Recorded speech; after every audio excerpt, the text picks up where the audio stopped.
بسم اللہ الرحمن الرحیم قال اللہ تبارک و تعالی اعوذ باللہ من الشیطان الرجیم بسم اللہ الرحمن الرحیم ان اريد الا الاصلاح ما استطعت وما توفیقی الا باللہ صدق اللہ العظیم۔ معزز سامعین کرام، میں نے جو پہلے ایک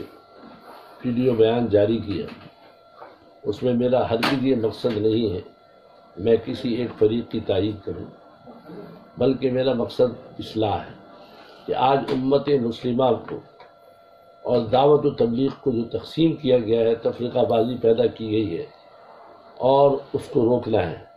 اس کا واحد طریقہ یہ نہیں ہے کہ آپس میں دو دو مرکز بنائے جائیں، آپس میں ایک دوسرے کے خلاف تقریریں کی جائیں۔ اس کا واحد طریقہ ہے کہ تمام لوگ نظام الدین میں جمع ہو جائیں، تمام اکابر جمع ہو جائیں، اور جمع ہونے کے بعد نظام الدین میں جو مسائل ہیں بیٹھ کے حل کریں، کیونکہ نظام الدین ہی ایک مرکز رہا ہے ہمارے اکابر کا، اور نظام الدین ہی ہے جہاں سے کام کی دعوت و تبلیغ کی ابتدا ہوئی۔ ان بزرگوں کی روح بھی خوش ہو جائے گی جب ہم آپس میں نظام الدین میں اتفاق کریں گے جا کر، اور اس کے بعد چونکہ آپ کو معلوم ہے کہ کوئی شخصیت ہمیشہ رہنے والی نہیں ہے، لہذا نظام الدین میں جو بھی ہو وہ نظام الدین سے مرکزیت کو ہٹانا یہ پورے عالم کے لیے نقصان دہ ہے، لہذا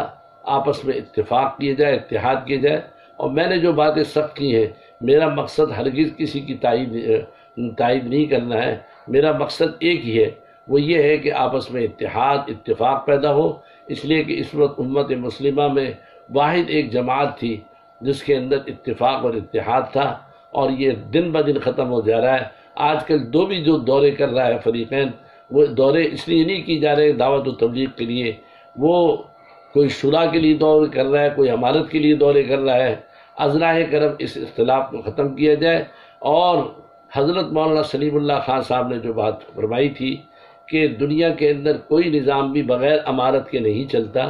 لہذا کوئی بھی ہو امارت ہونی چاہیے اور اتفاقی امارت ہونی چاہیے۔ حضور صلی اللہ علیہ وسلم نے جتنے سرایہ روانہ کی ہیں ان تمام کے اندر امیر بنایا ہے، کوئی شورا نہیں بنائی، لہذا اس بات کو سمجھنے کی کوشش کی جائے اور اس کو اپنی ذات پر یا اپنے موقف پر نہ لیا جائے، بلکہ اصلاح کی کوشش کی جائے۔ اور اگر ہم نے یہ کر لی اور ہم کامیاب ہو گئے تو انشاءاللہ ہم دنیا اور آخرت میں کامیاب ہوں گے، ورنہ ہم یہ اختلاف کا سبب بنیں گے، اور ہم تو دنیا سے چلے جائیں گے لیکن ایک اختلاف چھوڑ کر جائیں گے جو ہماری اولادوں کے لیے، بعد والوں کے لیے نقصان دہ ہوگا۔ وآخر دعوانا الحمدللہ۔